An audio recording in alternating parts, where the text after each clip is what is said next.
말씀인데요. 구약 1304페이지입니다. 하박국 3장 1절에서 19절. 오늘 이 시간에는 우리 한 부분, 뒷부분 16절에서부터 19절까지 우리 한 절씩 교독하시면서 교독하도록 하겠습니다. 내가 들었으므로 내 창자가 흔들렸고 그 목소리로 말미암아 내 입술이 떨렸도다. 무리가 우리를 치러 올라오는 환난 날을 내가 기다림으로 썩이는 것이 내 뼈에 들어왔으며 내 몸은 내 처소에서 떨리는도다. 무릇 무화과 나무가 무성하지 못하며 포도나무에 열매가 없으며 감람나무에 소출이 없으며 밭에 먹을 것이 없으며 우리의 양이 없으며 외양간에 소가 없을지라도 나는 여호와로 말미암아 즐거워하며 나의 구원의 하나님으로 말미암아 기뻐하리로다. 주 여호와는 나의 힘이시라. 나의 발을 사슴과 같게 하사 나를 나의 높은 곳으로 다니게 하시리로다. 이 노래는 지혜하는 사람을 위하여 내 수금에 맞춘 것이니라. 아멘. 오늘 말씀의 제목은 19절에 있는 것처럼 주 여호와는 나의 힘이시다라는 제목으로 말씀을 나누곤 하고요. 또 우리가 중심에서 봐야 될 교훈의 말씀은 여러분의 강의에 있는 것처럼 세 가지 잠깐 우리가 살펴보겠습니다. 우리가 사는 이 세상에는 이해할 수 없는 그런 방식대로 우리가 돌아가고 있음으로 인해 혼란스럽죠. 지난 10년간에 있었던 어떤 경제 그런 내용이 지금 짧은 이 몇 달 사이 코로나19로 인해서 우리는 지금 이제 경험하고 있고 앞으로 어떤 세계가 펼쳐질지 아무도 예측할 수 없는 그런 상황 가운데 살아가고 있습니다. 국가적으로뿐만 아니라 개인적으로도 많은 어려운 일들이 있을 때 우리는 어떻게 해야 될지 모를 때가 많습니다. 그럴 때마다 하박국처럼 겸손하게 하나님의 음성을 듣고자 하는 저와 여러분들이 되어야 되겠다라는 교훈을 첫 번째로 좀 삼고, 또한 하박국이 기도한 주의 일과 부흥을 위한 이 기도를 정말 예측할 수 없는 이런 상황 속에서 기도합니다. 그래서 우리도 앞으로 예측할 수 없는 삶을 살아가는 이 현실 속에서 주의 일과 그리고 하나님의 부흥을 정말 비전으로 삼고 우리가 기도하며 살아가자라는 교훈을 두 번째로 우리 얻고자 하고, 세 번째는 세상의 많은 일들로 인해서 정말 우리가 회의와 의문이 생겨날 수 있는 일들이 우리의 삶에 많이 온다 할지라도 여호와가 나의 힘이시다, 이런 고백하면서 우리가 좀 승리하며 살아가자. 이 세 가지 교훈을 하박국을 통해서 우리가 살기를 원합니다. 하박국은 두 개의 질문을 통해서 시작을 했죠. 그죠? 이 율법을 떠나고 정의를 무시하는 이 유다 백성을 하나님 가만둡니까? 하나님 심판하시겠다는 거죠. 근데 하나님 왜 하필이면 갈대아 바벨론입니까? 이해할 수 없습니다. 이런 질문을 할 때 또 하나님이 거기에 대한 답변을 합니다. 그래서 이 글을 통해서 내가 심판할 뿐만 아니라 이 갈대아를 내가 또한 그들의 죄에 따라서 내가 공의로 심판할 것이다, 이런 얘기를 이제 듣게 돼요. 이제 그런 가운데 이 3장에서는 정말 그 하나님의 그 심판이 갈대아를 통해서, 바벨론을 통해서 오는 심판이 너무 무서운 거예요. 끔찍한 거예요. 더구나 1차, 2차, 3차가 있지 않았습니까? 이제 그런 가운데 어찌할 줄 모르는 이런 상황이죠. 깜깜하죠. 갈 바를 알지 못하죠. 바로 그럴 때 우리는 여호와가 나의 힘이시다 라는 그런 믿음 속에 모든 것 다 잃어버린다 할지라도 하나님이 나와 우리와 함께한다, 이런 믿음 속에서 우리가 앞으로 헤쳐나가야 된다. 정말 코로나19를 맞이하고 예측할 수 없는 세상을 살아간 여러분들에게 오늘의 말씀은 굉장히 귀중한 하나님의 말씀인 줄 믿습니다. 자, 그러면 우리 내용을 좀 보도록 하겠습니다. 1, 2절 주님께 대한 이 소문을 들은 하박국 선지자의 기도, 그는 어떻게 기도했는가? 우리 한번 1, 2절의 말씀을 통해서 보겠는데요. 1절은 이제 제목이겠죠. 시기 온옷에 맞춘 선지자 하박국의 기도라. 이 시기 온옷이라는 말은 이 시가연이라고 하는 그 단어의 복수예요. 시편 7편에 나와 있는 그런 내용인데요. 요건 뭐냐면은 어떤 그 애수, 슬픔에 찬 곡조가 아니라 굉장히 빠른 박자로 강렬한 리듬을 나타내는 하나의 이런 뭐랄까요, 부호입니다. 그러니까 이런 내용을, 그러니까 슬프고 애수에 찬 이런 느린 이런 것보다도 굉장히 강렬한 빠른 그런 곡이에요. 그렇다고 기쁨이 충만한 곡조는 아니겠죠. 왜? 심판을 당하니까. 오히려 심오하고 강렬한 느낌을 나타내는 그런 빠른 곡조라는 것을 우리들에게 지금 가르쳐주고 있습니다. 자, 그런 가운데 그의 정말 하박국의 첫 번째 기도 내용을 우리 한번 2절을 통해서 우리 한번 다 같이 한번 읽겠습니다. 여호와여, 내가 주께 대한 소문을 듣고 놀랐나이다. 여호와여, 주는 주의 일을 이 수년 내에 부응하게 하옵소서. 이 수년 내에 나타내시옵소서. 진노 중에라도 긍휼을 잊지 마옵소서. 사실 이 2절에 있는 이 말씀은 정말 너무나도 유명한 말씀이죠. 너무나도 유명한 말씀이기 때문에 묵상할 게 너무 많아요. 왜냐하면 이 기도는 오늘날에 우리들이 잊지 말고 암송해 하면서 기도해야 될 아주 핵심 요절이기 때문에 2절의 이 말씀은 정말 우리가 오늘 위해서도 우리가 정말 묵상하고 내 것으로 만들어야 될 기도 제목이라고 말씀드릴 수가 있습니다. 자, 1, 2장을 통해서 하나님의 뜻을 깨달았죠. 하나님의 심판, 그것도 바벨론 통해서 하겠다는 그 하나님의 심판, 그 하나님의 뜻을 깨달았잖아요. 그 깨달은 하박국은 더 이상 하나님 앞에 어찌하여, 두 번씩이나 질문했던 그 질문을 더 이상 할 필요가 없는 거예요. 하나님의 그 뜻을 바꿔달라고 떼를 쓰지도 않아요. 오히려 하나님의 뜻이 이루어지이다. 하나님과 더 이상 의심하거나 논쟁하지 아니하고 오히려 어떻게 되면 하나님의 뜻이 이루어지기를, 그런 간구를 지금 하박국이 지금 뭐냐면 기도하고 있어요. 그러면 어떻게 첫 번째, 두 번째 어짜요 하면서 우리 성경엔 2번 나오지만 그의 삶이 그 대답을 얻을 때까지 얼마나 기도했겠어요. 얼마나 부르짖었겠어요. 근데 하나님의 뜻을 안 다음부터는 어찌하여가 없는 거예요. 왜 그러냐? 방금 말씀드렸던 것처럼 이 하박국이 이렇게 기도할 수 있었던 것은 다른 게 아니라 그가 하나님의 뜻을 먼저 듣고 알았기 때문이라는 거죠. 여기서 우리가 기도의 원칙이 나와요. 여러분, 항상 우리가 기도할 때마다 우리는 내 필요와 내 형편을 먼저 하나님 앞에 아뢰는 것이 우리들의 기본이에요. 근데 하박국을 통해서 우리에게 알려주는 기도의 방법은 내 필요를 하나님 앞에 아뢰는 것이 아니라 기도는 하나님의 뜻을 먼저 알고, 다른 말로 하면 하나님의 음성을 주의 말씀을 통해 먼저 들은 다음에 기도해야 한다는 것을 우리들에게 말씀하고 있어요. 우리가 하나님의 음성을 듣지 않고 기도하기 때문에 어짜요 왜 하필이면 이런 기도들을 끊임없이 사람들이 하는 겁니다. 그러나 하박국처럼 하나님의 음성을 듣고 하나님의 뜻을 분명히 아는 다음에는 더 이상 그런 기도를 어찌하여 할 필요가 없는 거예요. 오히려 하나님의 뜻이 이루어질 것을 생각하면서 주의 뜻이 이루어지기를 원하는 그런 기도를 지금 하박국 선지자가 우리들에게 가르쳐주고 있는 거예요. 그래서 우리가 기도할 때마다 하나님, 내가 이러니까 이 결핍을 해결해 주세요. 내가 이렇게 어려우니까 어려운 문제 해결해 주세요. 하나님, 내가 이런 고통 가운데 있으니까 이 고통의 문제 빨리 해결해 주세요.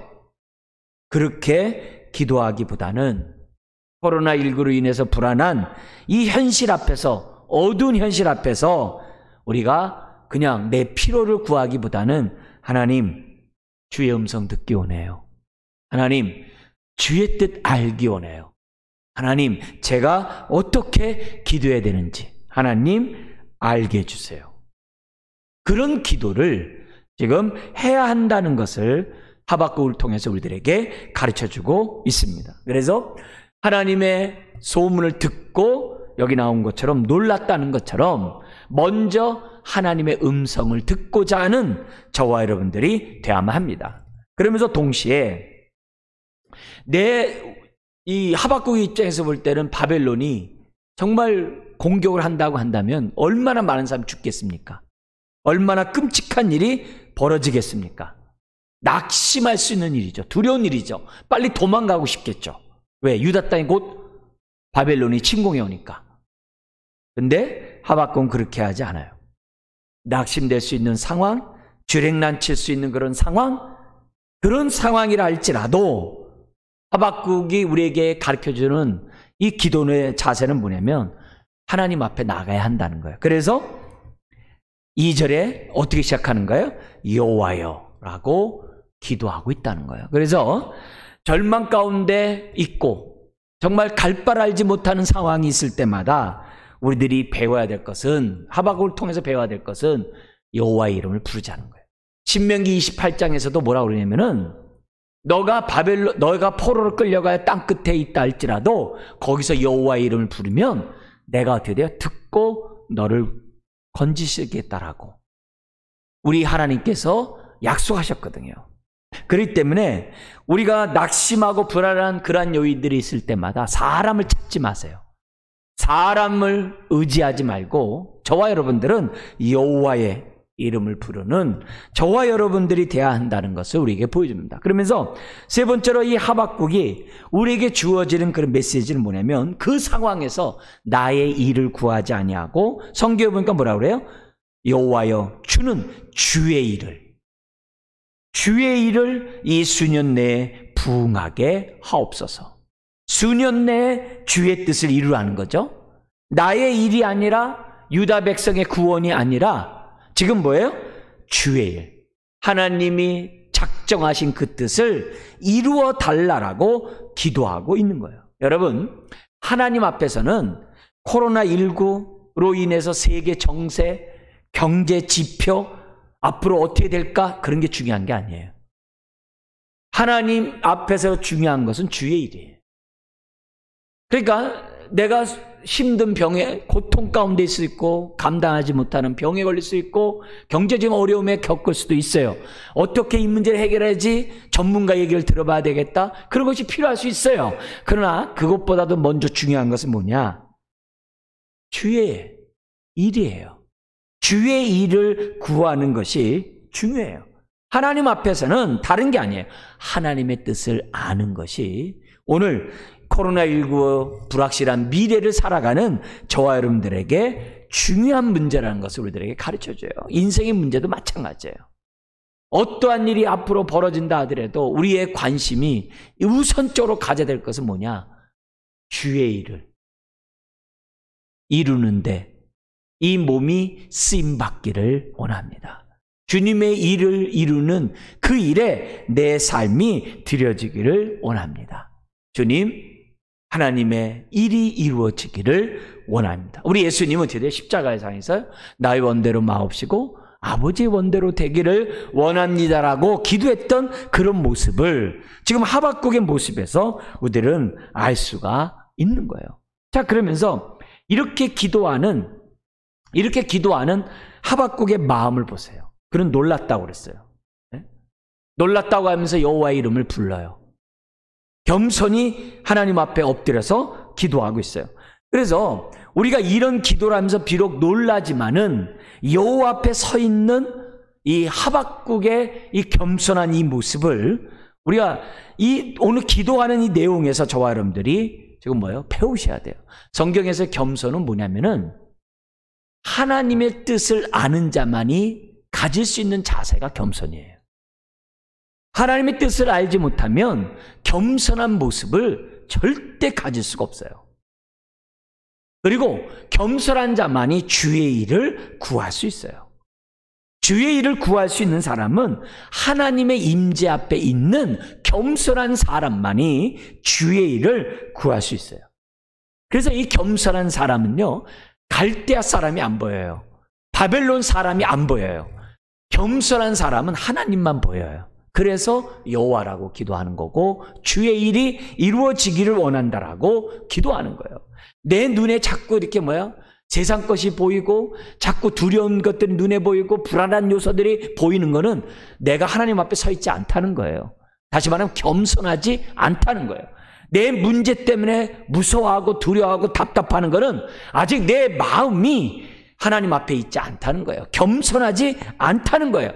누굴 원망하고 탓하는 건 두말할 것도 없고, 하나님의 임재 앞에 잠잠히 하나님의 뜻을 이루어지기를 원하는 그런 기도를 할 수 있는 그런 사람은 겸손한 사람이에요.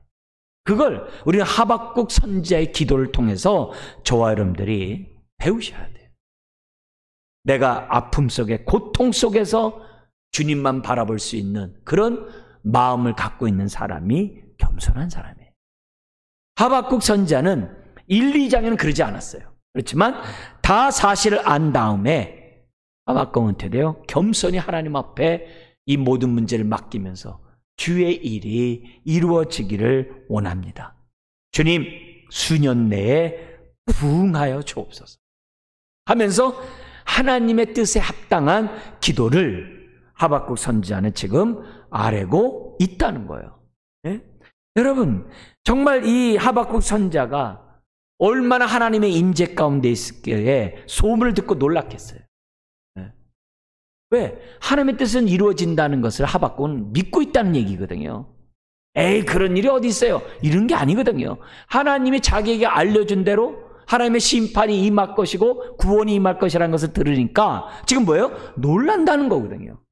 놀랐다는 얘기는 하나님의 임재 없이는 절대 가질 수 있는 그런 모습이 아니에요. 이건 경외함의 놀람이에요. 이거는 겸비한 사람만이 가질 수 있는 지금 뭐예요? 기도예요. 여러분, 하박국은 하나님, 유다를 갖다가 유다의 죄를 용서하시고 유다를 갖다가 바벨론에서 구원해 주세요. 이 전쟁에서 피해가게 해주세요. 이 전쟁에서 정말 이 유다 백성만큼은 정말 피해서 정말 예루살렘이 무너지는 그런 일들은 피하도록 하나님 도와주세요. 이런 기도 안 해요. 왜냐하면 그 당시에 에레미야에도 나왔듯이 그 당시에 거짓 선지자들은 예루살렘 성은 절대 안 무너진다 그랬거든요. 그리고 1차 포로로 끌려간 사람 곧 돌아온다고 했거든요.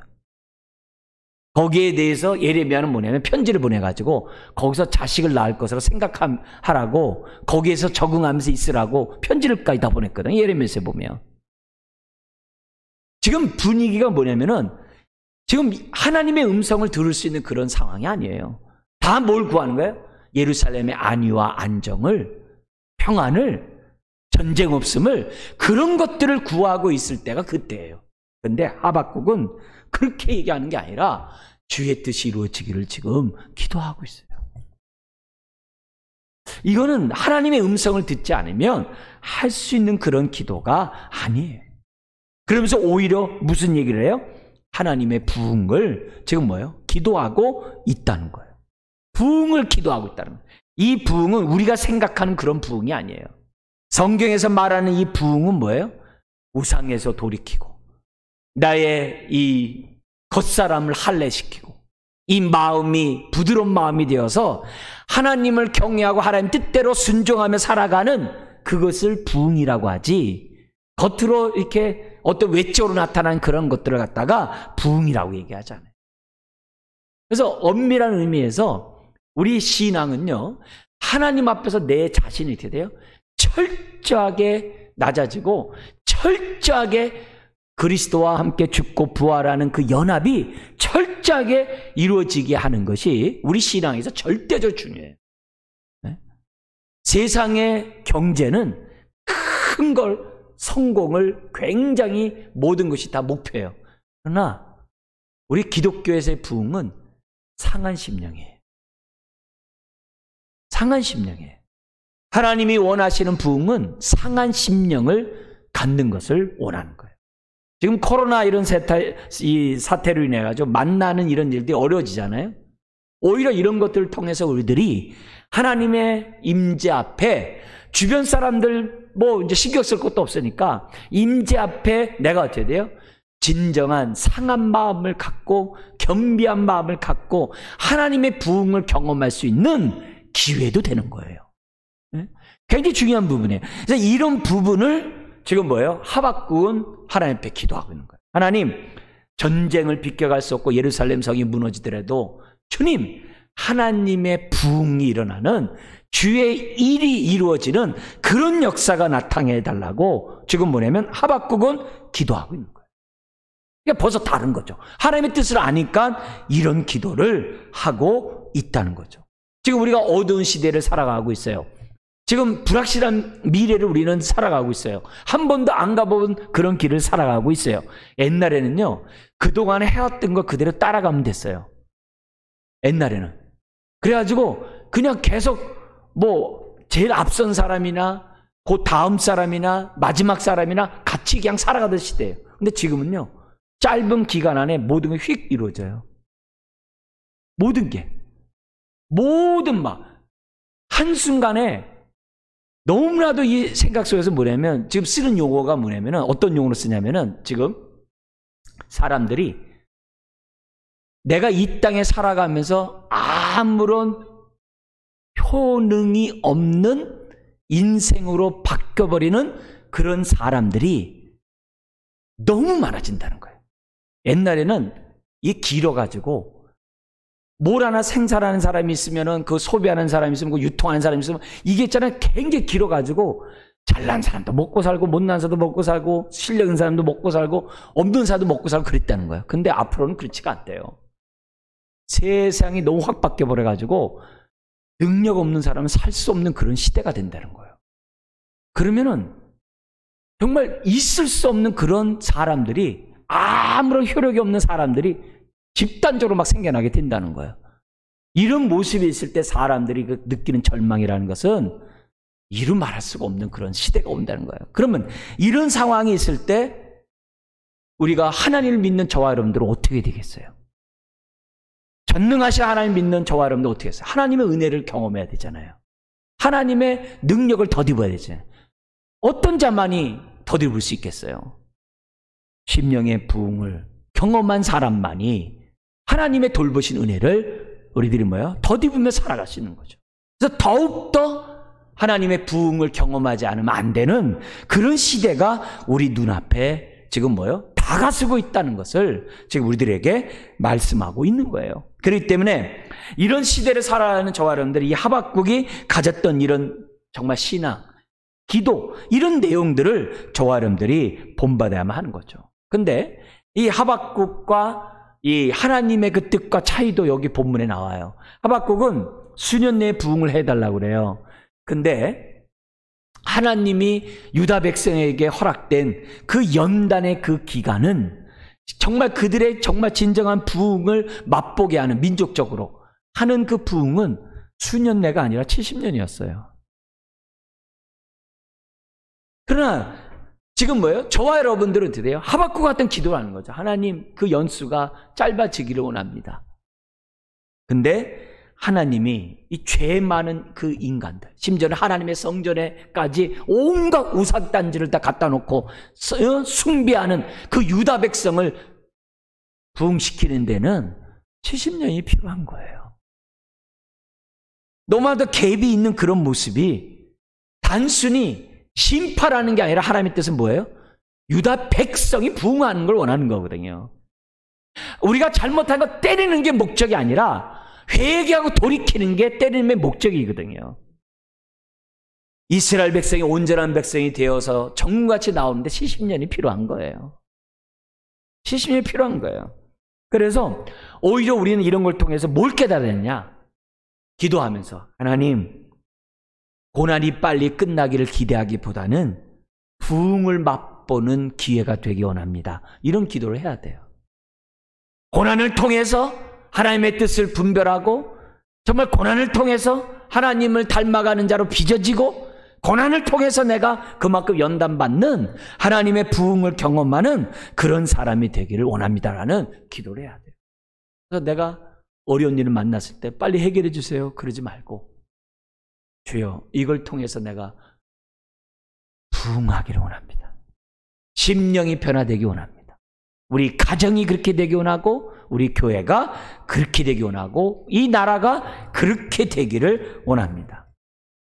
어려움 앞에 낙심하고 좌절하는 게 아니라 하박국처럼 여호와여 하나님의 이름을 부르면서 주의 일이 이루어지이다라고 고백할 수 있는 우리가 되게 해달라고 기도해야 돼요. 여러분 이 부흥이라는 단어 자체에도 뭐가 있냐면은 깨끗게 하다, 모든 악을 제거하고 교정하다 이런 뜻이 성경에서 뭐냐면 번역되는 이런 단어예요. 단순히 보존되고 살려두는 것만이 아니라 완전 깨끗해서 악을 제거하다는 의미도 부흥이라는 단어에 포함되어 있다는 거예요. 여러분 하나님의 주의 일은 여기 나오는 주의 일은 하나님의 일은 항상 부흥이 따라오게 돼 있어요. 부흥이 없는 주의 일은 없어요.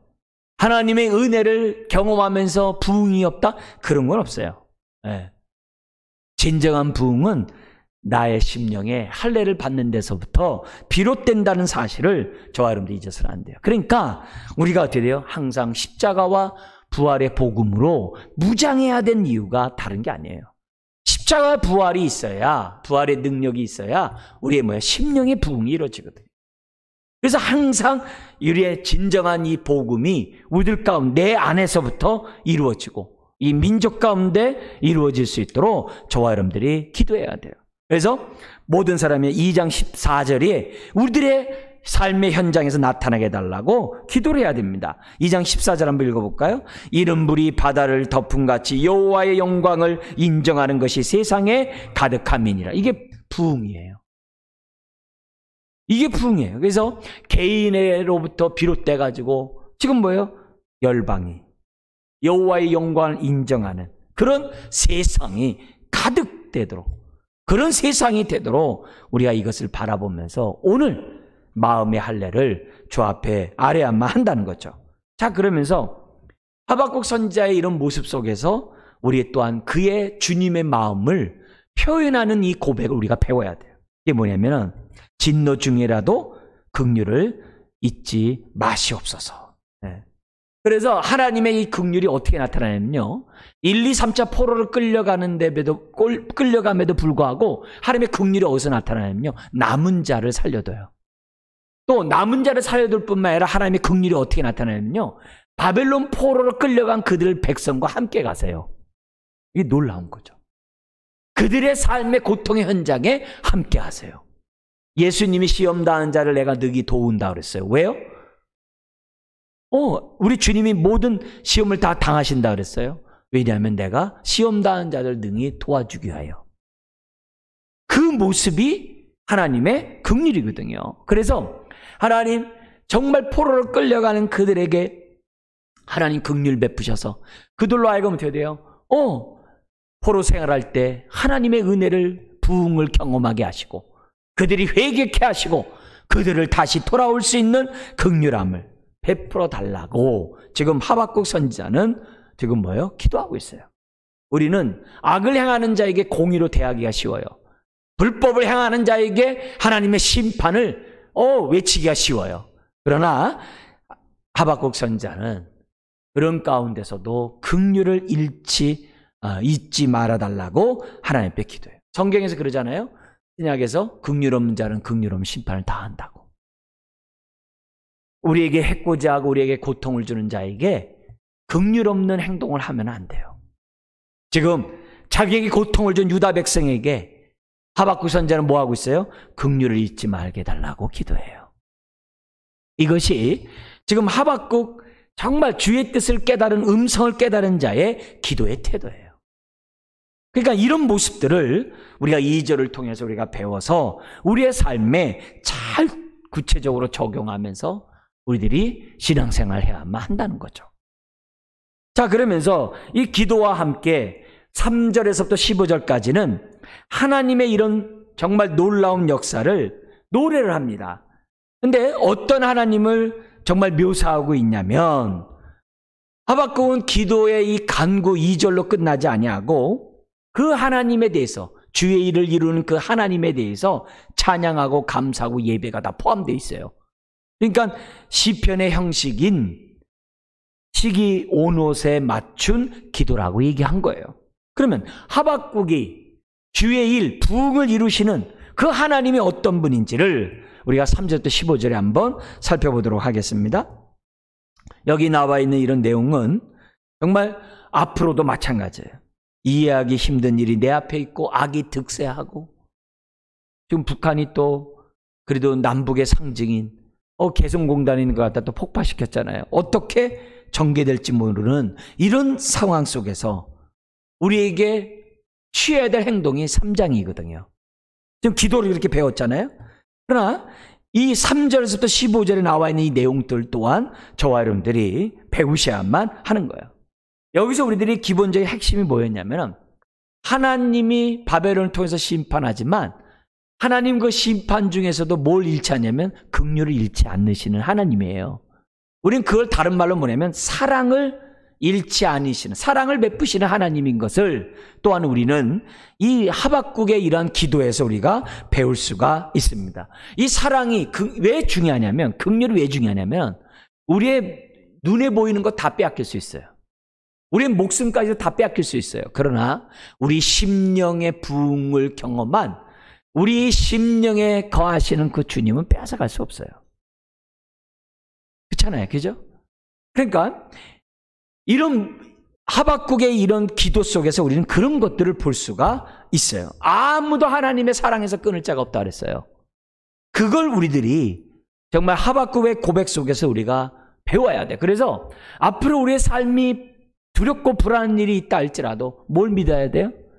나를 향한 하나님의 긍휼은 변치 않고 나를 향한 하나님의 사랑은 다함이 없다는 것을 저와 여러분들이 배우면서 오늘 우리가 하박국이 외쳤던 이 하나님을 더욱더 우리가 알아가기를 원하는데요. 먼저 하나님 어떤 분이냐? 3절 4절에 영광과 찬송과 권능이 충만하신 하나님이라는 것을 먼저 선포합니다. 그래서 3절 4절 읽겠습니다. 하나님이 대만에서부터 오시며 거룩한 자가 바란산에서부터 오시는도다. 그의 영광이 하늘을 덮었고 그의 찬송이 세계에 가득하도다. 그의 광명이 햇빛 같고 광선이 그의 손에서 나오니 그의 권능이 그 속에 감추어졌도다. 여기 대만은 테만이라는 말입니다. 테만이라는 단어가 나오는데 남쪽이라는 의미하고요. 성경에서는 아모스에서는 에돔 족속을 표현할 때 이런 대만이라는 표현을 씁니다. 욥의 세 친구 가운데 아주 지혜로운 엘리바스가 이 대만 출신이에요. 그리고 바란은 같은 능선을 따라 있는 그런 산인데요. 바란산은 이 이스마엘이 주로 살고 있는 그런 지역입니다. 그러니까 에돔과 이스마엘은 같이 비슷하게 살지 않았습니까? 거기에요. 그리고 출애굽 여정 때 뭐냐면은 시내산을 떠나가지고 제일 먼저 진을 친 곳이 바란 광야예요. 바란이란 지역이에요. 그리고 여기서 12명의 정탐꾼을 보냈던 그 지역이 또한 여기이기도 해요.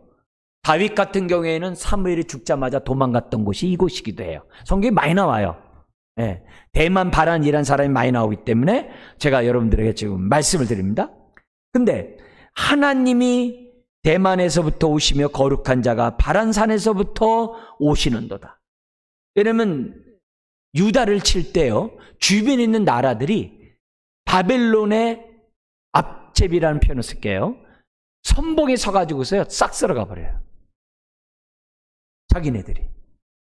그래서 지금 뭐예요? 하나님의 심판이 그들로부터 지금 온다는 거예요. 그런 표현을 이렇게 쓰고 있어요. 근데 그 심판에 뭐가 있냐면은 그의 영광이 하늘을 덮었고 그의 찬송이 세계에 가득하도다. 이 세계란 단어 땅이란 단어거든요. 그러니까 하늘과 땅의 영광과 찬송이 충만하다 이 말이에요. 그러면서 그 손에서 뭐가 나오냐면 권능이 나오는도다. 그래서 이것이 죄를 범한 유다에게는 죄에 대한 심판으로 나타나는 거지만 남은 자에게는 뭐로 나타나겠어요? 구원으로 나타나는 거예요. 동시에 나타나는 부분들이에요.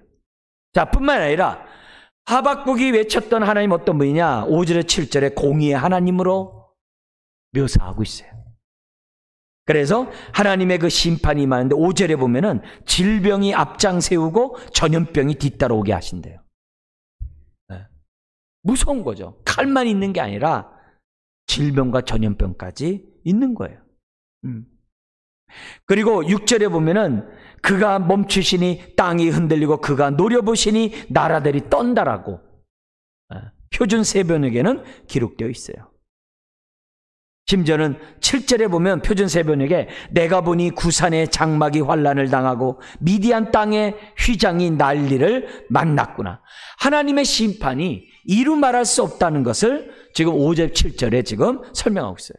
메뚜기 떼같이 한번 지나가면요 남을 게 없어요. 네. 정말 이 무서운 일이죠. 요엘서에 나온 것처럼. 그리고 8절부터 15절 하나님의 심판은 계속되는데 그 가운데 하나님의 백성을 붙잡아 주시고 구원하시는 그 사랑의 손길이 있는 거예요. 진노 중에 긍휼을 베푸시는 하나님의 그 손길이 그 심판 중에 나오고 있는 거예요.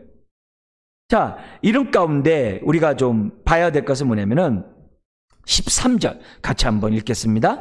주께서 주의 백성을 구원하시려고 기름 부음 받은 자를 구원하시려고 나오사 악인의 집에 머리를 치시며 그 기초를 바닥까지 드러내셨나이다. 네. 음으로 양으로 남은 자로서 하나님을 경외하는 그런 자들을 구원하시는 하나님은 하나님의 약속을 반드시 지키세요. 우리의 연약함을 긍휼히 여기시는 분이시라는 거죠. 네. 그러면서 하나님의 심판이 이루 말할 수 없다는 것을 15절까지 설명하고 있어요. 여기서 우리가 배워야 될 교훈은 우리가 믿는 하나님은 하늘과 땅에 영광과 찬송이 가득한 권능이 충만한 하나님이에요. 이 말은 하나님이 세상을 통치하고 다스리고 심판하시고 구원하시는 분이라는 것을 우리에게 보여준 거예요.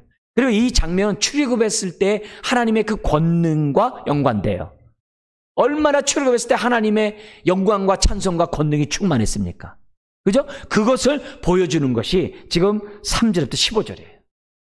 똑같은 그런 얘기를 지금 하고 있어요. 근데 이런 사건이 어디에서 드러나요? 십자가에서 완성되는 거죠. 십자가에서 하나님의 진노가 쏟아지면서 동시에 하나님의 구원이 쏟아졌죠. 왜요? 대속의 죽음이니까. 하나님의 심판 속에 하나님의 구원이 있는 거죠. 놀랍죠? 그 모습이 지금 뭐예요? 출애굽에서도 애굽에게는 심판이지만 유다에게 이스라엘 백성인 구원이잖아요. 유다 땅의 심판 가운데 뭐예요?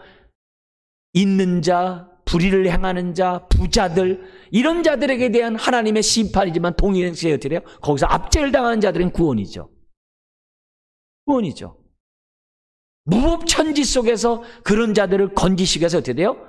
그래도 법이 있는 바벨론에 끌고 가서 거기서 보호해 주시죠. 가나안 땅에서 무법천지거든요. 사방에 뭐예요? 일일이 득실거리거든요. 에돔 족속, 미디안 족속, 저 위에 저 블레셋 사방팔방이 유다를 갖다 보호해 줄 수 있는 게 아니라 아주 그냥 약육강식하는 그런 세계거든요. 왜요? 항상 유다 백성 주변의 나라들이 얼마나 압제하고 그랬습니까? 그게 어떻게 돼요? 남은 자들 내버려 두는 게 아니라 그대로 모셔다가 바벨론에 가가지고서 거기서 어떻게 돼요? 하나님이 부흥을 맛보게 하고 그리고 때가 되면 어떻게 돼요? 출애굽할 때 200만의 이스라엘 백성이 나오듯이 출 바벨론 할 때 어떻게 돼요? 많은 믿음의 사람들이 누굴 힘입고요? 황제의 그러한 권세를 힘입고 1, 2차, 3차의 귀환이 이루어지는 거예요. 그래서 그 누구도 막을 수 없도록 또 느헤미야 같은 이런 사람들을 총독으로 세워가지고 딱 하잖아요. 이게 다 뭐냐면 하나님의 긍휼하심인 거예요. 그런 것이고 내버려둬 보세요. 다 죽죠 거기. 다 포로로 끌려가죠. 하나님의 긍휼하심이 우리의 상상을 뛰어넘는 가운데 나타나고 있어요. 십자가의 사건도 똑같은 거예요. 오늘 앞으로 우리가 살아갈 때 불안과 두려운 요소들이 많아요. 그러나 그때마다 우리 뭘 봐야 돼요? 진노 중에도 긍휼을 베푸시는 하나님이 우리의 아버지신 줄 믿습니다. 그래서 내 삶이 앞으로 너무 답답하도록 불안해하지 마세요. 오히려 주여, 주의 일을, 주의 부흥을 오히려 경험하기를 원합니다.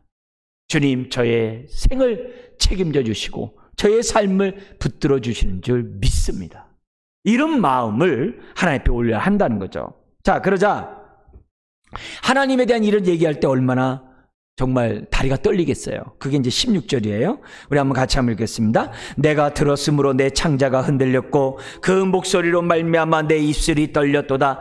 무리가 우리를 치러 올라오는 환난 날을 내가 기다림으로 썩이는 것이 내 뼈에 들어왔으며 내 몸은 내 처소에서 떨리는도다. 여러분, 이것은 두려워서 바벨론이 무섭고서 두려워서 떠는 게 아니라 하나님의 심판의 무서움을 지금 표현한 얘기예요. 사람이 무서운 게 아니라 공의의 심판의 무서움을 지금 보여주는 그런 얘기예요. 하나님을 바라보면서 갖는 그런 두려움이에요. 불신앙의 모습이 아니라 하나님의 이 공의 앞에 정말 떨 수밖에 없는 그런 모습. 내 개인만이 아니라 얼마나 유다 백성의 많은 자들이 두렵겠어요. 얼마나 두렵겠어요. 또 남은 자들이 얼마나 무섭겠어요. 더구나 여러분도 잘 알다시피 다니엘은 10대 중반밖에 안 돼요. 어렸을 때거든요. 네? 나이 어린 친구들이 뭐예요? 끌려가는 이런 상황이거든요. 어렸을 때 얼마나 저거 할 수 있겠어요? 우리가 상상을 해본다면. 그런 것들을 지금 뭐예요? 하나님의 심판이 얼마나 무섭게 임할 것인지를 생각하면서 뭐 하게 하는 거예요? 야, 하나님 정말 깨어있는 것이 이래서 중요하군요. 하나님 정말 하나님의 부흥이 이렇게 중요하군요.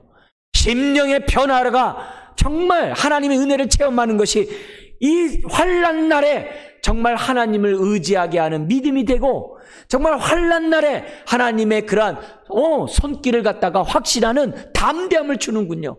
그런 것들 느끼게 하는 거죠. 그래서 요엘 선지자도 그러잖아요. 하나님의 그 여호와의 날에 그 심판의 날에 성령님을 통해서 주의 이름을 부르게 해주겠대요. 누가 주의 이름을 부릅니까? 부흥을 경험한 자가 부르는 거죠. 네? 하박국같이 두려우면서 그냥 무서워서 낙심하는 게 아니라 여호와여 그러잖아. 그게 부흥을 경험하는 거거든요. 오늘 우리가 부흥을 경험하면 우리들의 삶은 하나님의 은혜를 체험할 수밖에 없다는 거죠. 자, 이러면서 16절로 끝나는 게 아니라 떨리는 게 끝나는 게 아니라 다시 2절에 하나님의 이름을 부르듯이 17절부터 19절에 그의 신앙 고백이 나오는 거예요. 뭐 어떻게 신앙 고백이 나오냐면 이렇게 얘기를 합니다. 우리가 잘 아는 17절 18절 나오는데요. 같이 한번 읽겠습니다. 비록 무화과 나무가 무성하지 못하며 포도나무에 열매가 없으며 감람나무에 소출이 없으며 밭에 먹을 것이 없으며 우리의 양이 없으며 외양간에 소가 없을지라도 나는 여호와로 말미암아 즐거워하며 나의 구원의 하나님으로 말미암아 기뻐하리로다. 네? 지금 바벨론을 비롯한 대적들이 다 쓸어갔어요. 다 가져갔어요. 다 털어갔어요. 그래도 하나님을 알고 있고 믿고 있기 때문에 나는 여호와로 말미암아 즐거워하며, 이게 부흥이에요. 그 힘들고 어려운 상황에서도 하나님을 바라보는 이 마음밭이 겸손한 거고 부흥을 경험한 마음인 거예요. 그래서 여호와로 말미암아 즐거워하며 나의 구원의 하나님으로 말미암아 기뻐하리로다. 하나님 외에는 필요가 없는 거예요. 하나님 외에는 내가 나를 갖다가 구원할 자는 없는 거예요. 그러면서 오히려 뭐라 하냐면 19절에 주 여호와는 나의 힘이시라. 여호와가 나의 힘이니까는 그런 떨리는 상황에서도 하나님을 인하여 기뻐한다라고 고백할 수가 있다는 거죠. 더구나 나의 발을 사슴과 같게 하사 나를 나의 높은 곳으로 다니게 하시라. 안전하게 나를 보호해 주시겠다라고 하는 그런 신앙 고백이 나오고 있어요. 결국 하나님은 우리들을 갖다가, 하나님의 백성을 그 손에서 빼앗을 자가 얻게 하시겠다고 하는 그 모습을 아멘하게 만드는 거예요. 그래서 앞으로 정말 이 세대가 어떻게 돌아가든지 난리가 난다 하더라도 우리는 그때마다 낙심하지 말고 지금 뭐예요?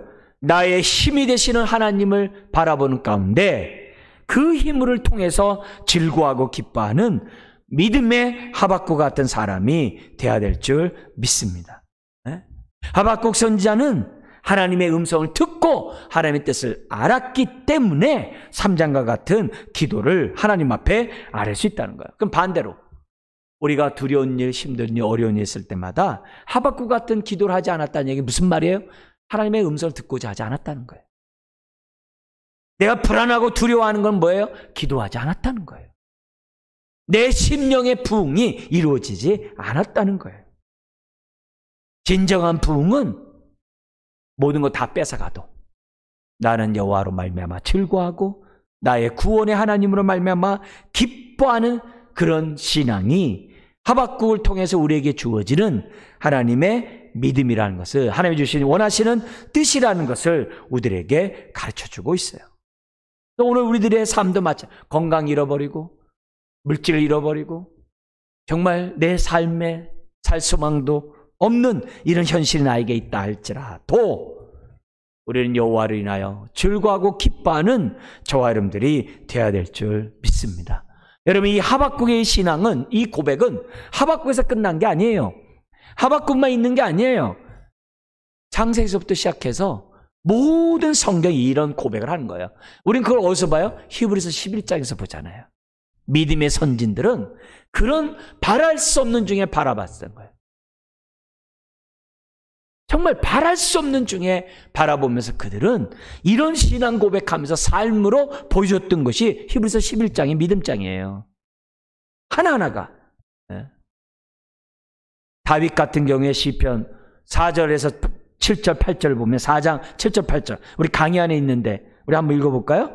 주께서 내 마음에 두신 기쁨은 그들의 곡식과 새 포도주가 풍성할 때보다 더 하니이다. 내가 평안히 눕고 자기도 하리니 나를 안전히 살게 하시는 이는 오직 여호와이시니이다. 다윗도 똑같은 고백을 해요. 내 안에 주님이 주신 이 부흥을 맛본 자에게 주신 이 기쁨은 세상 사람들이 곡식과 새 포도주가 풍성할 때 얻는 그 기쁨보다 더 크다는 거예요. 여호와를 인하여 그 기쁨이 크다는 거예요. 욥기서에서도 똑같아요. 1장 21절에 보면 같이 읽어볼까요? 내가 모태에서 알몸으로 나와 싸운 즉 또한 알몸이 그리로 돌아가 올지라. 주신 이도 여호와이시요 거두신 이도 여호와이시오니 여호와의 이름이 찬송을 받으실지니이다. 모든 걸 다 잃어버린 다음에 욥의 고백이에요. 여호와를 인하여 자기는 어떻게 돼요? 살아가겠다는 거죠.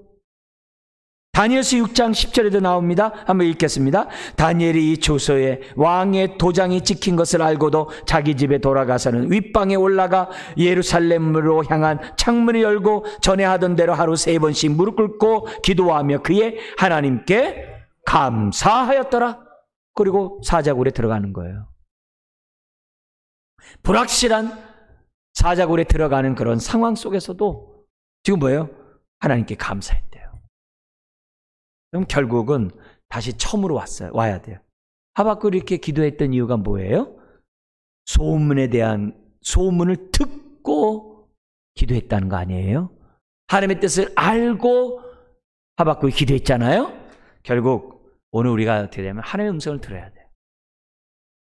하나님의 음성을 들어야 돼요. 하나님의 뜻을 분별해야 돼요. 분별해야 돼요. 그러면 어떻게 해야 하나님의 음성을 들어야 돼요? 1, 2장의 모습과 연관한다면은 하나님의 음성을 듣고자 몸부림쳐야 돼요. 첫 번째는. 하나님의 뜻을 분별하고자 하나님 앞에 뭐야? 부르짖어야 돼요. 뜻을 알게 해달라. 그런 관심이 있어야 돼요. 그런 사모함이 있어야 돼요. 음성을 듣고자 하는데 관심이 있어야 돼요. 두 번째는 하박국 같이 3장에서 지금 앞에서 보인 것처럼 주의 일에 관심이 있어요. 이런 상황에서도 주의 뜻이 이루어지기를 원하는데 관심이 있어요. 하나님, 주님의 부흥을 맛보기를 원합니다. 주의 일에 관심이 있어야 돼요. 그래야 음성이 들려지는 거예요. 뿐만이 아니라 다시 1장에 얘기한 것처럼 하박국은 율법과 정의의 삶을 살아가고 있었어요. 우리의 삶이 응답을 받을 수 있는, 하나님의 음성을 들을 수 있는 삶이 돼야 돼요. 삶이 불순종해 보세요. 못 듣죠. 삶이 교만해 보세요. 못 듣죠. 삶이 세속적이 보세요. 못 듣죠. 삶이 율법과 정의로운 삶을 살아야 듣죠. 우리의 삶이 올바라야 분별할 수가 있는 거죠. 그뿐만 아니라 우리가 알아야 될 것은 호세아 선지자가 2장에서도 그러잖아요. 어떻게 거룩한 하나님이 저 불의한 갈대아 사람을 통해서 심판합니까? 우리보다 더 더러운데. 거룩하지 못한 자를 통해 어떻게 우리 심판합니까? 하면서 하나님에 대해서 그가 쫙 고백한 게 있었잖아요. 우리 지난주에 항구장구절에서 봤잖아요. 무슨 말이냐면은 하나님의 음성을 들으려면은 하나님이 어떤 분인지 알고 있어요. 하나님의 성품과 하나님의 그런 뭐예요? 속성을, 그분의 마음을 주의 말씀을 통해 우리가 평소에 알고 있어야 돼요. 그래야 하나님의 뜻을 분별해낼 수 있지. 하나님의 말씀을 평소에 모르는 사람이 어떻게 분별해요? 갖고 있는 게 없는데. 어렵잖아요. 하나님의 말씀을 알고 있어야 분석이 가능하잖아요. 분별이 되잖아요. 세상 일을 해결하려고 하려면 100이 필요한데 내가 말씀 알고 있는 것이 10개도 안 되면 어떻게 하겠어요? 안 되죠. 그래서 평소에 성령님을 통해서 말씀을 마음 신비에 새겨놓는 것이 굉장히 중요한 거예요. 지금 이 시간 들은 이 말씀이 여러분이 앞으로 살아가는 데 있어서 지혜를 얻는 말씀이 되기를 주의는 축원합니다. 하박국과 같은 믿음의 행동을 하는 오늘의 말씀이 되기를 주의는 축원합니다. 마지막 한 가지 더 하나님의 음성을 들으려면 어떻게 해야 돼요? 우리 하나님은 작은 신음에도 응답하시는 하나님인 것을 아멘해야 돼요. 그걸 믿어야 돼요. 작은 신음에도. 작은 신음. 우리 있잖아요. 애 키울 때 보면은 남편은 그냥 드릉드릉 자도 아내도 어떻게 돼요? 엄마는 어떻게 돼요? 애가 엥 하면 금방 탁 깨잖아요. 그잖아요. 벌써 다르잖아요. 우리 하나님은 우리의 엥 소리에도 깨세요. 내 작은 신음에도 반응하시는 분이세요. 그걸 우리들이 확신하고 하나님의 음성을 다시 첫 번째로 여기 나온 것처럼 듣고자 몸부림치고 주의 일에 관심 좀 우리가 가지면서 살아가고 이런 모습들이 계속적으로 우리들이 반복적으로 이루어질 때 우리는 하나님의 음성을 듣는 저와 여러분들이 될 것이고 앞으로 불안한 이 세대 속에서 우리는 어떻게 돼요? 여호와를 인하여 즐거워하고 기뻐하는 그런 인생이 될 줄 믿습니다. 기도하겠습니다. 하나님 아버지